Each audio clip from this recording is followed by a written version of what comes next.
시청자 여러분 안녕하십니까. 겨울인생입니다. 오늘은 승무패 20회차 라리가 30라운드 대상 경기들 가운데서 승리가 유력한 세 팀을 추천드려 보도록 하겠습니다. 분석 방송을 시작하기 전에 구독과 좋아요, 알림 설정 부탁드리겠습니다. 오늘 첫 번째로 추천드리는 영상은 6번 대상 경기이고요. 알메리아와 우사수나의 후반기 라운드입니다.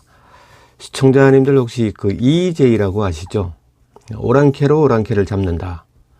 알메리아가 드디어 시즌 개막 후에 28게임 동안 이어오던 무승의 터널 속에서 빠져나왔습니다. 직전 29라운드에서 라스팔마스 선수들에겐 아버지나 다름없었던 호세 멜 감독을 데리고 적진 라스팔마스로 떠나던 알메리아는 감격적인 첫 승을 챙기면서 EJ를 실천한 셈이 돼버렸습니다. 지난 시즌이었던가요? 그 라스팔마스 감독이었던 호세 멜 감독을 데리고 라스팔마스로 떠나서 라스팔마스를 상대로 시즌 첫 승리를 감격적인 첫 승리를 챙겼던 알메리아의 행보를 보면 EJ라고 해도 되겠죠. 그런 생각이 들었습니다. 이 승리를 거둘 것 같았던 최근의 5경기들을 보면 항상 마지막에 어떤 그 결정적인 실수를 범하고 첫 승리는 어떤 그 연속으로 이어졌던 그 패배의 긴장감 속에서 도저히 이루어질 것 같지 않았던 첫 승리가 결국에는 라스팔마스 감독이었던 호스멜 감독을 데리고 라스팔마스로 떠나서 라스팔마스에서 첫 승리를 거두었다는 것은 이 소식을 접하고 나서 처음 들었던 생각이 EJ 그런 생각이 들었습니다. 알메리아는 전임 감독이었던 가리타노 감독은 정말 아름다운 퇴장을 했는데요. 진짜 선수들과 함께 정말 애를 많이 태우고 많이 아파하고 함께 슬퍼했던 가리타노 감독이 아름다운 퇴장을 했습니다. 팬들은 정말 눈물을 흘리는 팬들도 계셨고요. 아무튼 이 가리타노 감독이 자신이 떠나기 직전에 5경기를 4무 1패라는 괄목할 만한 성적으로 알메리아의 시즌 첫 승리가 임박했음을 암시해주고 떠났다는 생각을 해보고 있습니다. 지휘봉을 넘겨받았던 호세멜 감독은 가리타노가 차려놓은 밥상을 훌륭히 먹어치웠습니다. 자, 다가오는 주말 경기는 기나 길었던 연패 과정에 동반되었던 하이텐션에서 벗어난 알메리아가 전반부터 점유율을 지배하는 흐름으로 진행되지 않을까 조심스럽게 화두를 꺼내봅니다. 수비 라인의 전술적인 이행 능력이나 헬프 디펜스는 가리타노 감독이 완성형으로 만들어 놓고 떠난 상황이라 사료되기 때문에 오랜만에 로피와 바바 이 로피와 바바가 동시에 출전한 게임이 올 시즌에 제가 기억하기로는 2경기인가요? 1경기인가요? 아마 그 정도밖에 되지 않을 겁니다. 하지만 임팩트는 괜찮았다고 생각이 됩니다. 그래서 이번 주말에 로피와 바바가 더블 몰런치로 나오고 로베르토네가 세컨 스트라이크로 올라가고 아리바스와 라마자니를 좌우 전진형 윙으로 배치하는 굉장히 공격적인 포메이션이 예상되는 알메리아이기도 합니다. 호세멜 감독이 그 레알 베티스에 있을 때도 상당히 좀 공격적이었어요. 그래서 스스로도 그 스트라이크 출신이다 보니까 아무래도 감독이 되어서도 그런 성향은 일관적으로 가져왔던 그런 감독님이라는 생각이 듭니다. 더군다나 멜 감독이 베티스 시절에 선수로도 있었고 감독으로도 있었지만 선수 때나 감독 때나 포워드 출신답게 정말 상당히 공격적인 전술로 가져갈 때 임팩트가 더 강했던 그런 멜 감독이라는 점을 상기해 볼 때 알메리아의 수비적인 운용은 기대값이 떨어져 보인다고 볼 수가 있고요. 단지 멜 감독의 라스팔마스 시절만 덜 추어보면 전임이었던 가리타노 감독보다 스위칭 포맷을 싫어한다는 느낌은 있습니다. 바꿔서 말하면 선발 라인업이 뜻하지 않게 난조라도 보인다면 경기력 회복의 전환 속도가 가리타노 감독 때보다 느린 뭐 많이 느리지는 않겠죠. 하지만 가리타노 감독 때보다 어떤 공수전환 속도에서 다소 느려지는 그런 알메리아가 될 수도 있다는 거죠. 물론 포메이션의 변화를 지향하는 그런 벤치의 성향은 팀이 리드를 가져갈 때는 오히려 승리를 안정적으로 지켜내는 화수분 역할을 하기도 합니다. 쓸데없이 선제 득점을 지키려고 내려앉는 경기들을 많이 보셨죠. 그러니까 그런 어리석은 부분에서는 굉장히 자유로운 멜 감독으로 생각해보는 겨울 인생입니다. 자, 여기에서 한 가지만 정리하고 간다면 30라운드에 알메리아는 어떤 포메이션으로 가져가든 공격적인 전술과 그에 상응하는 라인업으로 대응을 갖출 것이다. 자, 이런 부분만큼은 오차범위가 적지 않을까 사료가 됩니다. 아무튼 계속되는 연패 속에서 패배의식에 젖어있던 알메리아는 귀한 첫 승리를 원정에서 챙겨오면서 분위기 반등에는 뭐 성공을 했다고 보여집니다. 반면에 오사수나는 직전 경기에서 2연패를 했는데요. 그 팀이 상대 팀이 지로나와 레알 마드리드였다는 이유로 면죄부를 받고 있는 듯한 그런 느낌이 듭니다. 팀이 어떤 팀이라 하더라도 경기 내용이 중요하죠. 그래서 오사수나 최근 경기들을 보면 목적의식이 잠시 표류 중인 느낌, 그런 느낌을 지울 수가 없습니다. 아무리 리그 상위권의 지로나와 슈퍼레알이었다고 하더라도 그들이 자랑하던 이타적이고 또 라인 간의 유기적인 패스 흐름이 갑자기 사라져버린 듯한 그런 오사수나였습니다. 이 헌신의 아이콘들이 사라지고 탐욕의 아바타들만 남은 듯한 좀 그런 느낌을 주는 오사수나였고요. 그럼에도 불구하고 유리해 보이는 매치업은 맞습니다. 오사수나가 승리라는 결과물을 이 원정 경기에서 알메리아 원정 경기에서 오사수나가 승리라는 결과물을 가지고 바스크로 돌아가려면 무조건 골을 넣어야 한다는 생각이고요. 유추해 볼 수 있는 알메리아와 오사수나의 가상 라인업을 만들어서 충돌시켜 보면 오사수나의 실점 알고리즘이 활성화되는 양 팀의 11을 예상해 볼 수가 있습니다. 팀의 A 전술을 3백으로 한정시켜야 할 만큼 부재의 여파를 여실하게 보여주고 있는 다비드 가르시아 12라인이죠. 그러니까 중앙백 라인의 다비드 가르시아가 빠지면서 4백 전술은 이제 좀 오사수나에서 볼 수가 없는 그런 상황이 돼가고 있습니다. 꾸준하게 지금 A 전술을 3백으로 가져가고 있고요. 다비드 가르시아가 그만큼 팀의 존재감이 있었다는 얘기겠죠. 지금 3월 초에 아마 부상으로 빠진 걸로 알고 있는데 이제 한 달이 다 돼가네요. 아마 돌아올 때쯤도 아마 됐을 것 같은데 이 부분은 제가 그 최종 확정 구간 방송 전까지 한번 확인을 해보도록 하겠습니다. 자, 아무튼 다비드 가르시아의 공백을 아라사테 감독은 어떤 식으로 헤쳐나가려고 했냐면요.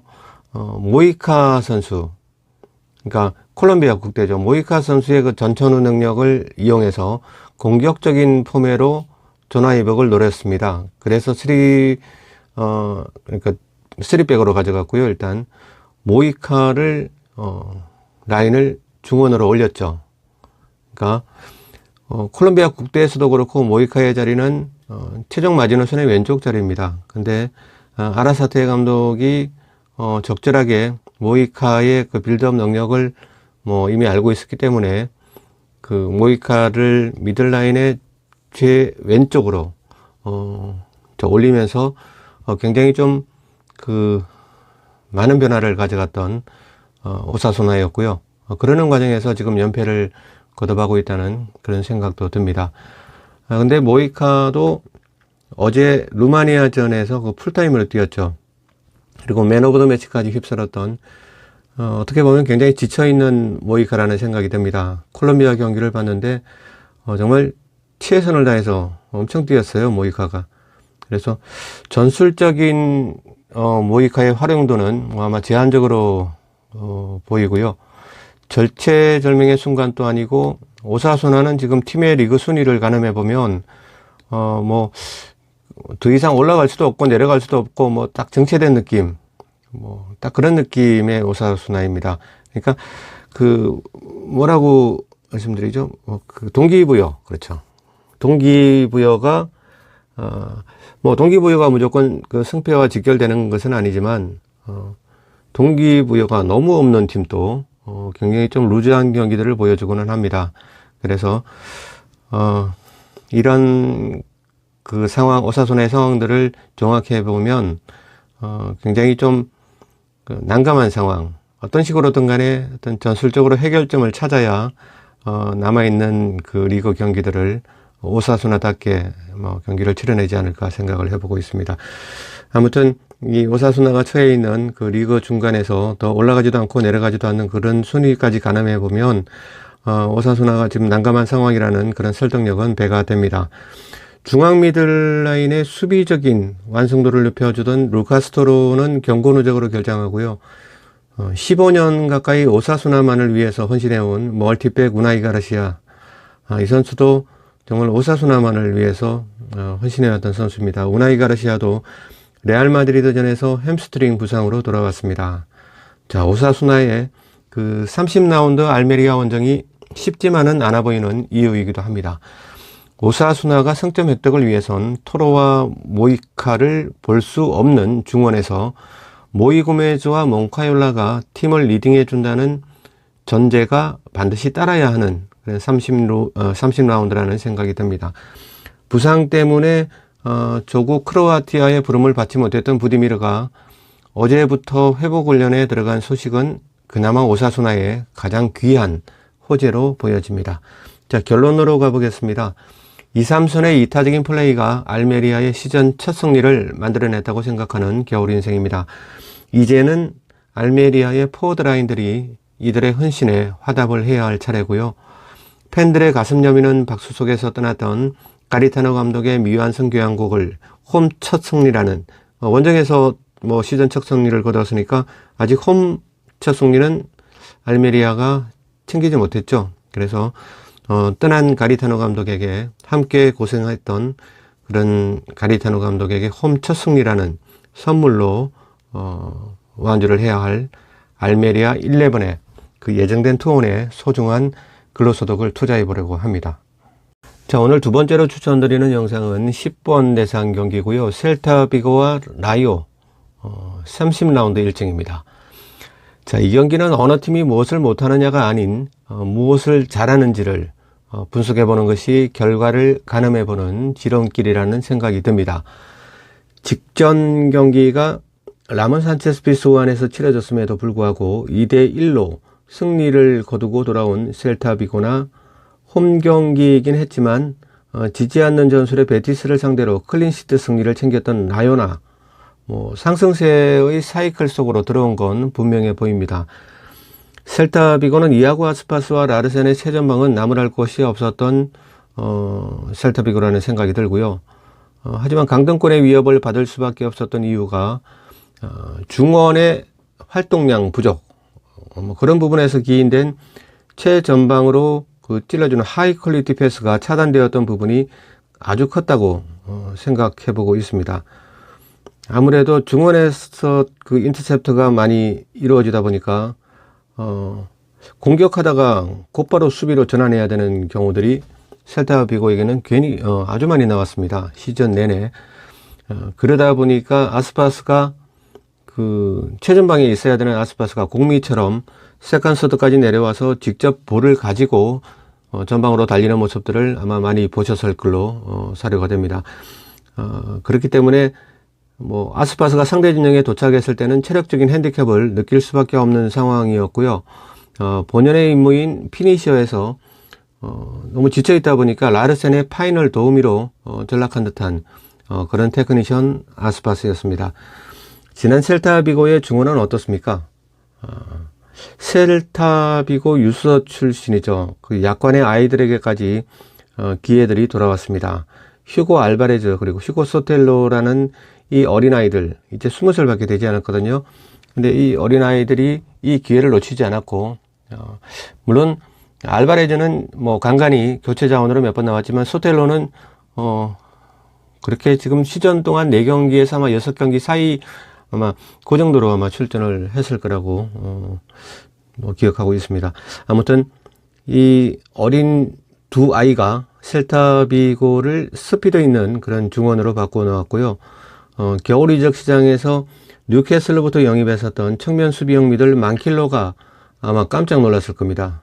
만킬로가 중원을 좀 리더를 해가면서 셀타비고가 그 공격 전개가 되는데, 만킬로는 오른쪽에 있고요. 그리고 알바레즈는 왼쪽에 있고 소텔로는 가운데에 있습니다. 근데 이 스피드가 워낙 좋다 보니까 만킬로 선수가 못 따라가는 그런 경우들도 간간히 있어요. 그만큼 셀타비고가 이 젊은 아이들, 그러니까 미래의 자원들 때문에 일신우일신하고 있다는 그런 느낌이 듭니다.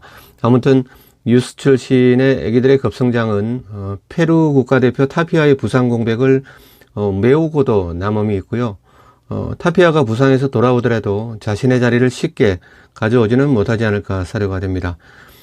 힘이 나겠죠. 아무래도 힘이 난 삼순에, 삼순에도 유스 출신이 또 있습니다. 도밍구스라고. 도밍구스도 그 삼순의 터줏대감들이신 빌바오맨이었죠. 누네즈나 또 바르셀로나맨이었던 민구에서 스웨덴 국가대표 스타르펠트의 공헌도를 능가하는 활약을 보여주고 있는 셀타비고의 도밍구스입니다. 도밍구스 선수도 뭐 알바레즈와 마찬가지로 뭐 자주 그 얼굴은 보였습니다. 뭐 교체로 얼굴을 많이 보였는데, 이렇게 좀 그냥 붙박이 주전으로 이렇게 출전하고 있는 것은 시즌 초반에 예상했던 셀타비고의 라인업과는 좀 배치되는, 개인적으로 셀타비고의 어떤 시즌 전반적으로 예상을 해봤을 때 좀 배치되는 그런 현상입니다. 아무튼 셀타비고의 지금 반등은 그 미래의 희망들인 유스 출신들이 굉장히 잘 뛰어주고 있다. 뭐 이런 생각이 듭니다. 무엇보다 그 먹튀급 기량을 선보였던 일본 키퍼였죠. 마체신을 브라질의 그레미오로 보내고 크리스탈 팰리스의 노장 콰이타 키퍼를 데려온 게 삼선의 안정을 가져다 준 신의 한 수로 여겨지는 셀타비고입니다.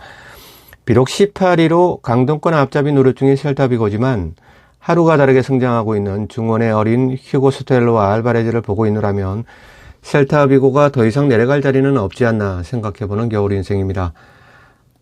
마체신 골키퍼, 정말 이 선수 때문에 저 프로토 엄청 잃었습니다. 그렇게 유명한 그 아르헨티나의 국가대표였기도 했던 마체신 키퍼가 셀타비고에 와서는 정말 영양가 없는 키퍼로서 정말 아무런 그 소득 없이 브라질의 그레미오로도 돌아갔죠. 아무튼 이제 셀타비고의 잔류에 남아있는 문제는 코트디부아르 국대죠. 조나단 밤바가 왼쪽이거든요. 아스파스가 굉장히 오른쪽으로 치중을 하니까. 그리고 라르센이 중앙에 있죠. 아니면 뭐 그 더블 타워로 나갈 때는 라르센이 왼쪽, 아스파스가 오른쪽, 뭐 이런 식으로 가는데, 4-2-3-1 포메이션으로 갈 때는 4-2-3-1보다 뭐 좀 다른 포메이션들이 많았어요. 갑자기 생각이 나지 않는데, 아무튼 그 조나단 밤바가 왼쪽에서 좀 그 퀄리티 있는 그 작업들을 해줘야죠. 그래서 조나단 밤바가 이아고 아스파스의 파이널 동선이 자유로울 수 있게 왼쪽 측면의 공격의 퀄리티를 조금 높여주었으면 좋겠다는 그런 생각을 해봅니다. 그러면 뭐 자연스럽게 상대 삼수는 분산될 수밖에 없겠죠. 아스파스의 결정력 높은 파이널이 상대 팀에게 공포스러움으로 다가서기 위해서는 이 밤바의 역할, 밤바가 잘해줘야 전체가 살아난다. 뭐 이런 생각이 듭니다. 그리고 원정팀 라이온은 최전방의 데토마스가 경고 누적 결정으로 자리를 비우게 돼요. 그래서 물론 토마스가 뭐 라이오의 전부는 아니죠. 데토마스는 그 에스파뇰에 있을 때만큼만 라이오에서 해줬다면 지금 라이오의 위치는 지금의 순위보다는 조금 위쪽에 있었겠죠. 이 토마스 선수는 정말 알 수가 없어요. 그 에스파뇰에 있을 때는 정말 잘했거든요. 그리고 그 이후에도 잘할 때는 정말 미친 것처럼 잘하다가 못할 때는 또 지지리도 못해요. 그런 선수가 또 데토마스입니다. 그래서 물론 도움이 되었던 경기들도 있겠지만 뭐 전체적으로 보았을 때는 토마스의 그 라이오에서 보여주고 있는 그 퍼포먼스는 우리가 알고 있는 데토마스라고 보기에는 좀 그렇습니다. 토마스보다는 그 중앙백 라인에 있는 플로리안 레이오네, 자, 이 선수가 맨 오브 더 매치를 밥 먹듯이 해대고 있는데 그 레이오네 선수도 경고 누적으로 자리를 메울 수가 없습니다. 이 중앙백 라인의 대체 옵션이 시급해 보이는 라이오고요. 12라인의 보루였던 에르난데스까지 경기력의 기복이 정말 그 에르난데스도 경기력의 기복이 굉장히 좀 심한 편. 그러니까 라이오 선수들이 대체적으로 그렇네요, 보니까. 에르난데스도 경기력이 좀 갈대 같은, 잘할 때는 잘하다가 못할 때는 또 그러다가 뭐 이런 부분들은 라이오에게 부정적으로 느껴질 수밖에 없어 보입니다. 무민과 차바리아의 기량은 뭐 잘하다가 성장이 멈춘 듯 보이고요. 또 그나마 남아있던 이반 발리우는 그저께 스웨덴과 A매치에서 75분가량 뛰고 돌아왔죠. 그리고 뭐 국대로서는 간당간당한 플레이를 펼치고 복귀한 터라서 라이오의 삼선 마지노선은 어떻게 보면 총체적으로 신뢰가 가지 않는 30라운드로 보여집니다. 팔라존과 알바로 가르시아의 발등에 모든 것을 걸어야 하는 라이오보다는 조나단 밤밤한 제 몫을 해내면 깔끔해지는 셀타 비고의 승리 구간에 20회 차의 명운을 걸어보겠습니다. 자, 오늘 세 번째로 추천드리는 경기는 11번 대상 경기입니다. 지로나와 레알 베티스의 30라운드 일정이고요. 팀별로 각각 9경기씩 남겨두고 있는 라리가 상위 그룹들 간의 작두 위에서 치러지는 경기라고 보시면 될 것 같습니다. 지로나가 챔피언스리그 쿼터라인에 지금 승점 7을 앞선 채 여유있게 3위를 달리고 있지만 겨울 인생의 개인적인 예상으로는 챔피언스리그의 4장의 티켓은 레알 마드리드, 바르셀로나, 그리고 애틀레틱 빌바오, 아틀레티코 마드리드, 이 4팀이 챔피언스리그 티켓, 내년 시즌에 챔스 티켓은 이 4팀이 가져가지 않을까 생각이 되고요. 지로나가 그 현재의 스쿼드나 정신 상태로 남은 9번의 라운드에서 거둘 수 있는 승리의 기대 숫자는 절반도 되지 않을 거라고 예상이 됩니다. 물론 이 부분도 개인적인 예상임을 밝혀둡니다. 자, 라인업 11명의 선수가 하나도 빠짐없이 한결같이, 정말 11명의 선수가 단 하나도 그름 없이 한결같이 이기적인 움직임을 보여주는 라리가 팀은 지로나가 유일하지 않을까 사료가 됩니다. 사실 시티 풋볼 그룹의 이런 기형적인 사재기 구단들은 팬들 차원에서 배척을 해야 젖잘싸 같은 아름다운 축구 경기들을 볼 수 있다는 생각이 듭니다. 미래가 무지개 같은 능력과 축구 지능을 겸비한 뛰어난 선수들의 숙주. 사실 그 지로나 하면은 아주 축구 지능이 그 뛰어난 선수들, 그리고 능력만으로 본다면 미래가 창창한 선수들, 그리고 어느 하나 부족함이 없는 그 기본기, 뭐 이런 부분들을 모두가 다 지니고 있다고 봐야 되겠죠. 그러한 선수들의 모임, 집합체, 숙주라고 하면 되겠죠. 물론 그럴 수밖에 없겠죠. 맨체스터 시티가 간택을 하는 선수들이니까 기본기가 없으면 그죠. 꼭 선발 라인업이 아니더라도 대체하는 자원들도 기본적인 축구 지능과 기본적인 그 어떤 퀄리티는 가지고 있다고 보시면 될 겁니다. 이랬던 지로나가, 자, 지금은 좀 상황이 돌변하고 있는 시기고요. 지로나가 페그리니 감독의 베티스를 무니시팔 대 몬텔리비로 불러들여서 펼치게 될 30라운드를 잠깐만 들여다보겠습니다. 자, 먼저 사람이 심장이 멈추게 되면 살 수가 없겠죠. 자, 지로나의 심장 3미들로 한번 가보겠습니다. 지로나는 이 미들 3인방이 없으면 정말 강등당할 수도 있습니다. 그 정도로 지로나에게는 이 미들 3인방의 그 존재감은 우리가 상상하는 그 이상이라고 봐야 되겠죠. 공격적인 성향이 강한 오른쪽에 이반 마틴, 그리고 수비적인 중원 플레이에 능한 왼쪽에 앙헬 헤레라, 그리고 이 선수가 없으면 지로나의 모든 공격 옵션들이 기형적으로 가동이 되는 게 아니라 아예 가동이 안 되겠죠. 그 정도라고 보시면 될 겁니다. 그런 중앙의 알렉스 가르시아. 자, 알렉스와 마틴은 헤타페전에서 이들의 현재 정신 상태를 낱낱이 볼 수 있었고요. 경기 내용의 모든 지표에서도 알렉스 가르시아는 29경기를 치르는 동안 가장 낮은 평점을 받았던 헤타페전이었습니다. 이반 마틴은 꾸준한 하락세로 경기력을 유관하고 있고요. 에레라는 부상 중이라서 헤타페전에서는 볼 수가 없었습니다. 에레라가 출전 가능하다는, 주말에는 출전이 가능하다는 찌라시도 있기는 합니다만 그런 부분은 그냥 그렇다고 치겠습니다. 지금 지로나의 문제는 경기력의 문제가 아니라 어떤 정신적인 그 멘탈에 관여된 어떤 그런 문제로 보고 있기 때문에 이런 에레라가 출전이 가능하다, 이반 마틴이 경기력의 하락세를 보이고 있다, 이런 부분은 사실 그 분석에 필요한 조그만 분석에 관여할 수 있는 부분이지 총체적으로 경기를 평가하는 데 있어서 그다지 중요한 부분은 아니라는 생각을 해보고 있습니다. 지로나의 문제는 멘탈입니다. 현재도 그렇고 앞으로 남은 9경기도 그럴 거라고 생각이 듭니다. 자, 반면에 잘 나가는 전술의 해체 작업의 명인인 페레그리니 감독. 자, 페레그리니 감독은 아주 잘 나가는 전술을 시전하고 있는 팀들의 원정 경기로 가서 그 시대를 풍미하는 전술을 완전하게 해체해버리는 그런 부분에서는 페레그리니만한 사람이 없죠.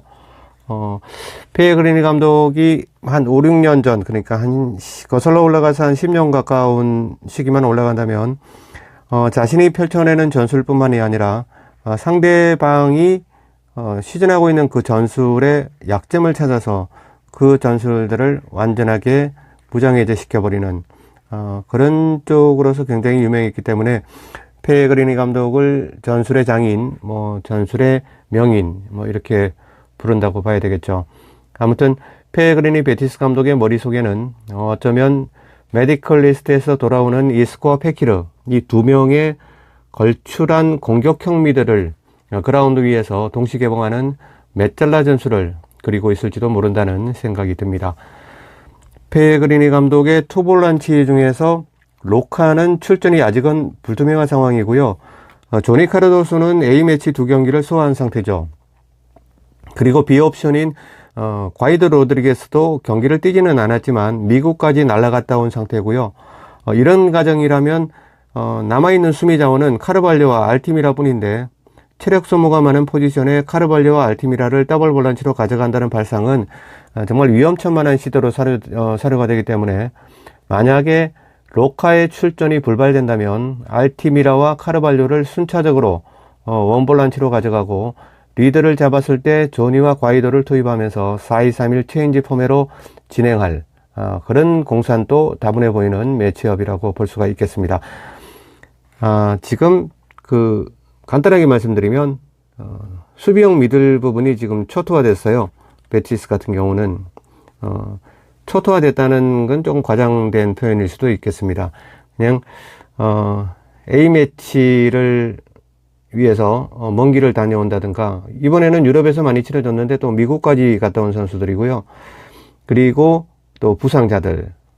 그러니까 지금 원래는 베티스가 공격형 미들이 부재 중이었는데 그 뛰어난 공격형 미들인 이스코와 페키르는 돌아왔습니다. 근데 이번에는 수비형 미들에서 구멍이 좀 많아 보입니다. 그래서 이런 부분들을 이때까지 쭉 지켜와 본 페레그리니 감독이라면 어떤 그 교체 자원으로 서든 카르발료나 알티미라를 더블 볼란치로 서는 것보다 오히려 더 공격적인 포메이션으로 가져가는, 그러니까 공격형 미들인 지금 이스코와 페키르를 동시에 그라운드 위에 올리는 메짤라 형태의 아주 공격적인 포메이션으로 가지 않을까, 그런 예상을 해보고 있습니다. 그러면 원볼란치만 가져가도 되겠죠. 수비형 미들 2명과 공격형 미들 1명이 아니라 수비형 미들 1명과 공격형 미들 2개, 그러니까 세모 형태의 그거를 트라이앵글을 거꾸로 돌려버린 것 같은 그런 메탈라 형태의 공격 형태를 가져가지 않을까 생각을 해봅니다. 이게 잘 먹히면 지로나는 힘들지 않을까, 그런 생각도 해보고 있습니다. 이 모든 전술적인 보관은 이스코와 페키르가 정말 오랜만에, 이스코가 부상일 때는 페키르가 나왔고요. 페키르가 부상일 때는 이스코가 같고 항상 그런 식이었거든요. 근데 이번에는 정말 이스코와 페키르가 둘 다 말짱한 상태로 오랜만에 동반해서 정상적인 컨디션을 유지한 시점이라는 부분이 베티스에게 상당히 호재로 보여지고요. 그리고 지로나의 심장 중에 만약에 하나가 결손된다는 가정이면 베티스의 메탈라행 포메가 승기를 잡을 공산이 커 보이기 때문입니다. 지로나의 또 사비오, 그러니까 치간코프, 도우비크, 이 쓰리톱의 상황도 사비오는 지금 경고 누적 결장이 확정됐죠. 그리고 치간코프는 어제 거의 풀타임을 찍었습니다. 도우비크는 A매치 2경기를 뛰었고 리그로 이어지는 컨디션으로 가정한다면 아마 미첼 감독은 스투아니 카드를 쓸 가능성도 염두에 두고 있지 않을까 사료가 됩니다. 도우비크와 치간코프는 도우비크는 첫 경기, 그러니까 A매치 첫 경기에서 풀타임 뛰었고요. 치간코프는 두 번째 경기에서 거의 88분, 89분을 뛰었으니까 풀타임을 뛰었다고 봐야 되겠죠. 도우비크는 두 번째 경기, 아이슬란드 경기에서는 후반에 교체 자원으로 또 투입이 되었는데 도우비크가 사실 치간코프보다 어떤 그 순간적인 임팩트는 굉장히 더 강한 선수였죠.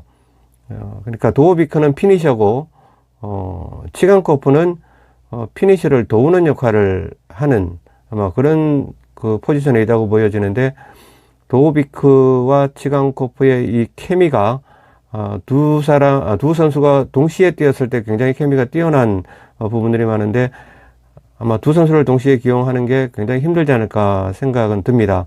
그래서 스투아니 카드를 아마 미첼 감독이 쓸 것 같은데 그렇게 되면 스투아니 선수가 거의 40이 다 되어 가잖아요. 우리나라 나이로 치면. 그러면 베티스의 그 지금 아까도 말씀드렸지만 아주 유스 출신의 20살 많아봐야 23살 이런 아주 영건들을 상대로 40대 스투아니가 뛴다. 좀 뭔가 엄벌란스한 느낌이 들죠.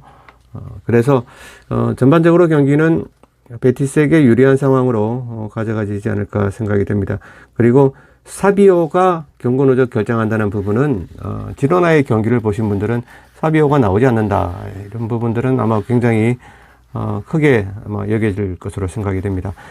좌측 마지노선의 구티에레즈도 발목 나가서 아웃이고요. 그리고 12라인에 그러니까 중앙백 라인에 다비드 가르시아도 근육 부상이 완쾌되었다는 보장을 할 수 없는 그런 상황에 지로나라면 그것이 설령 무니시팔 몬틸리비라 할지라도 페그리니 감독의 유럽컵 티켓의 의지를 꺾지는 못할 것으로 전망이 됩니다.